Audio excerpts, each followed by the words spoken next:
आम सरकार ये द्वितीय कैबिनेट बैठक थिला एवं ये द्वितीय कैबिनेट बैठक रे समस्त कैबिनेट सदस्य माने उपस्थित थिले। आमर जड़े सदस्य पूर्वतन जड़े सदस्य डेप्यूटी सीएम कनक बदन सिंहदेव महाशय सी भिसी माध्यम बलांगीर जोड़ी होते एवं एथिरे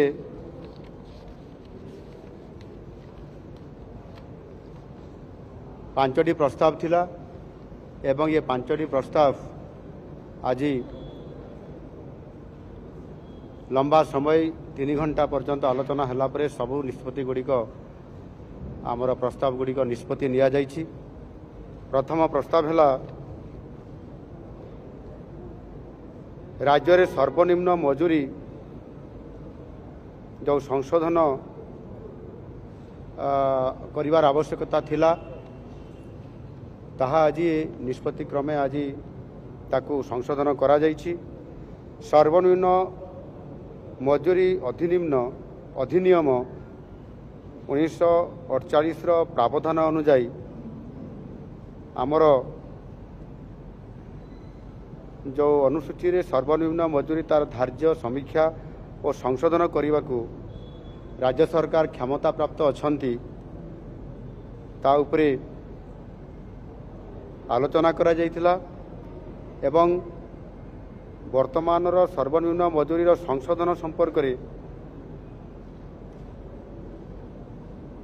प्राप्त होइतबा आपत्ति और परामर्श गुड़िक जत्नर सह विचार करिबा परे सरकार अणकुशली अर्धकुशली कुशली एवं आपंकर उच्च कुशली श्रमिक मानकर पाई सर्वनिम्न समय भित्तिक दैनिक मजूरी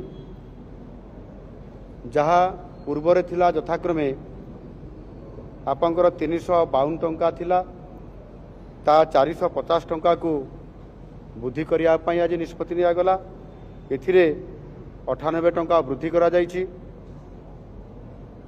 आपंकर कुशली तांकर पूर्वर थिला 392 टंका एथिरे 500 टंका वृद्धि करा जाइछि।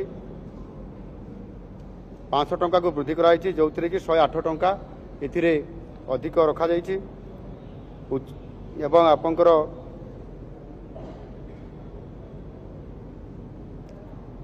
उच्च कुशली कुशली जहाँकि आपंकर 442 टंका थिला ताकू 500 टंका को वृद्धि करा जाइछि। एथिरे 108 टंका वृद्धि होइछि एवं अति बा उच्च कुशली जहाँकि आमर 502 टंका थिला ताकू 600 टंका को वृद्धि करा जाइछि। एथिरे 98 टंका वृद्धि होइछि एवं याकू सर्वशेष संशोधित खंडभित्तिक सर्वनिम्न मजूरी हार को यह एक्चुअली 25% वृद्धि करा जाइछि। द्वितीय प्रस्तावटी थिला आमर ओडिया भाषा साहित्य संस्कृति विभाग अधीन रहिथिबा आमर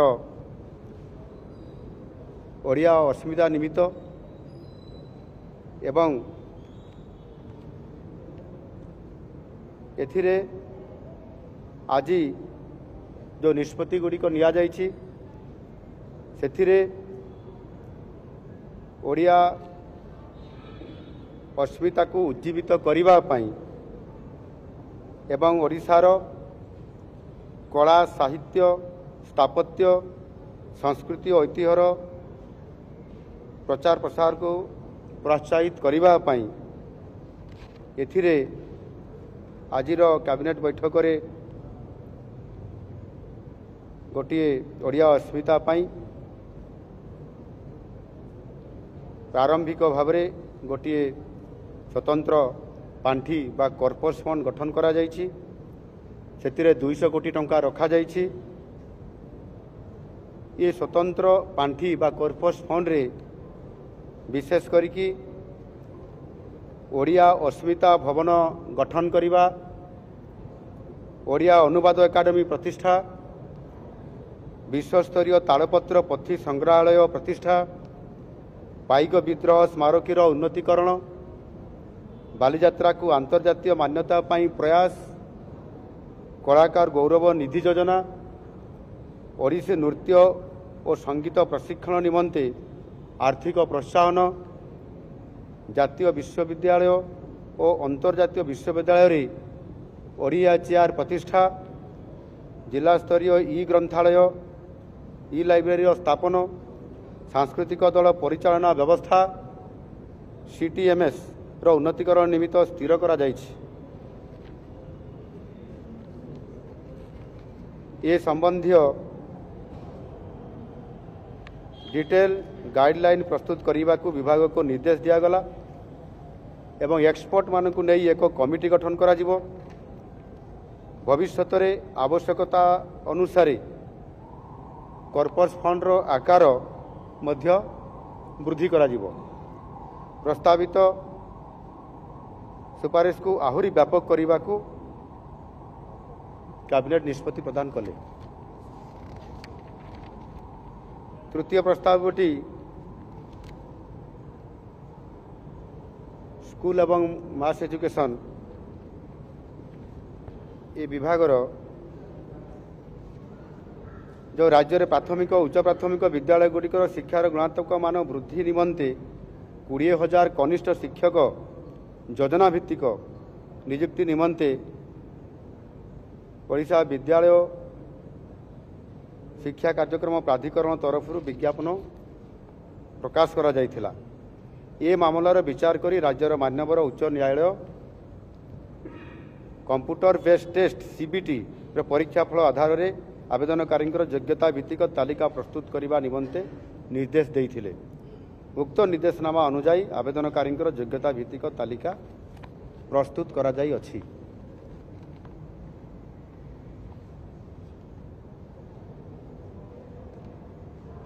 ओडिशा विद्यालय शिक्षा कार्यक्रम प्राधिकरण द्वारा 18,788 प्रार्थी चयन तालिका प्रकाश निमंते प्रस्ताव आज राज्य कैबिनेट सूचना और मार्गदर्शन निमंते ताकू उपस्थापना करा जायथिला।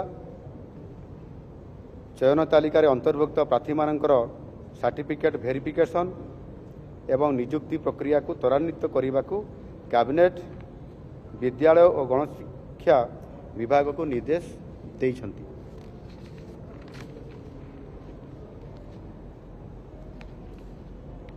अन्य प्रस्तावटी होउची जल संपद विभागर उठा जलसेचन प्रकल्प को सचल एवं पुराना सचल प्रकल्प को दृढ़ीकरण योजनार अनुमोदन। एथिरे आपंकर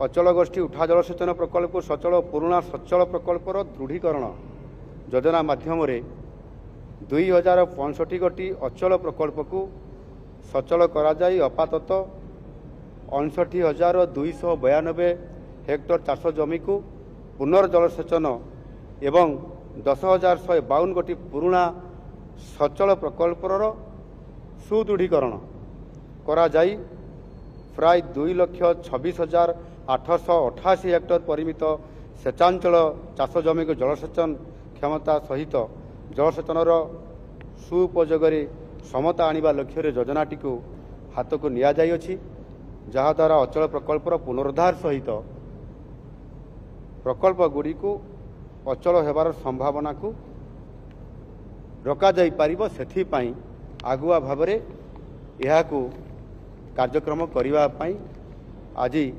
कैबिनेट रे आलोचना क्रमे निष्पत्ति निया जायछि। आज कैबिनेट जल संपद विभाग उक्त योजना माध्यम आसंता 5 वर्ष आर्थिक वर्ष 2024-25 ठारू 2028-29 पर्यंत से मध्य मोट 1,084 कोटी 38 लाख टंकार राज्यर निजस्व संबल विनियोग करा जिबा पाई आज ये प्रस्तावटी को अनुमोदन करा जायछि।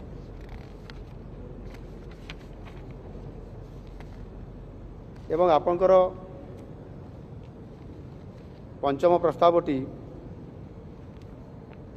पीएम किसान रु जो बाद पड़ता हिताधिकारी को अंतर्भुक्त करने संबंध में 18/6/2024 तारीख पीएम किसान रो 17तम किस्ती प्रदान करने अवसर में राज्य बाद पड़ता योग्य हिताधिकारी को पीएम किसान योजनार मार्गदर्शिका अनुजाई शामिल करने जो बरगढ़ ठारे यह घोषणा करा जाइथिला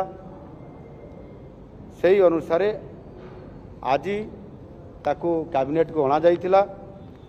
एथिरे राज्यर समस्त कृषक परिवार को पीएम किसान योजना रे आर्थिक सहायता केंद्र सरकार मार्गदर्शिका अनुजाई विवेचना करा जिवो। एथि निमंते राज्य रे एक स्वतंत्र पदक्षेप निया जाई योग्य हिताधिकारी को शामिल करा जिवो। वर्तमान मीडियम लार्ज एवं सहरांचल रोहुतबा कृषक माने पीएम किसान रु वंचित अछंती। आजिर निष्पत्ति पर ए समस्त वर्गर अर्थात मीडियम लार्ज एवं सहरांचल रोहुतबा चाषी योग्य विवेचित कृषक मानक पीएम किसान योजना रे अंतर्भुक्त करिया पई कृषि विभाग को तुरंत कार्यानुष्ठान देवाई एथिरे तांकु परामर्श दिगला एवं जहाँ आशा करा जाउछि एथिरे 5 लाख रु 6 लाख पर्यंत चाषी जो माने योग्य हिताधिकारी थिले किंतु तत्कालीन सरकार जो काड़िया योजना रो क्राइटेरिया अनुसार मध्य पीएम किसान रो चाषी पीएम किसान रे ए चाषी माने ही पाइबा पई जो क्राइटेरिया रखी देइतिले सेथि पई आपनकर ए माने वंचित होइतिले एवं सेटा को आमे आज ए हडल्स को आमे उठेई देलु एवं जहाँ पीएम किसान रो गाइडलाइन अछि सेही आधार रे सेमानंकु अंतर्भुक्त करिकरी 6 लाख पर्यंत चाषी को सेतिरे योग्य हिताधिकारी तालिका रे प्रवेश करा जिवो एवं सेमानंकु आसंता दिन मानकरे जेते बेले घोषणा हबो परवर्ती फेज्र से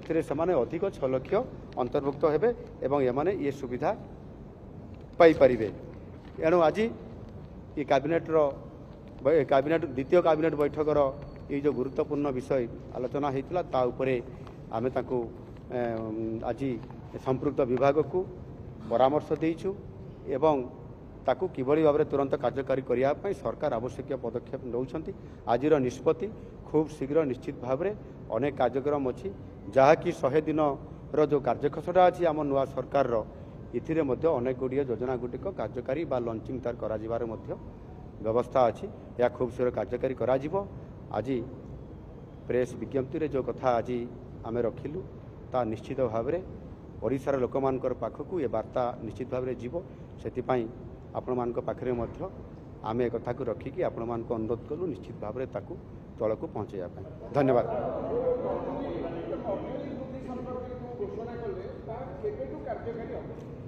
यह आमर खूब शीघ्र अर्थात आमे विज्ञप्ति प्रकाश करने आवश्यक जो टेक्निकाली किसी कथा अच्छी ताकू सारिकी बहुत खूब शीघ्र कहबार अर्थ होची खूब शीघ्र अर्थात आमे प्राय समस्त काम सरी जाइछि। विज्ञप्ति प्रकाश करने आमे विभाग को निर्देश देले से तांकर निर्देश जारी कला परे ताहा लागू हबो निश्चित भाव में यह करा जिवो। धन्यवाद।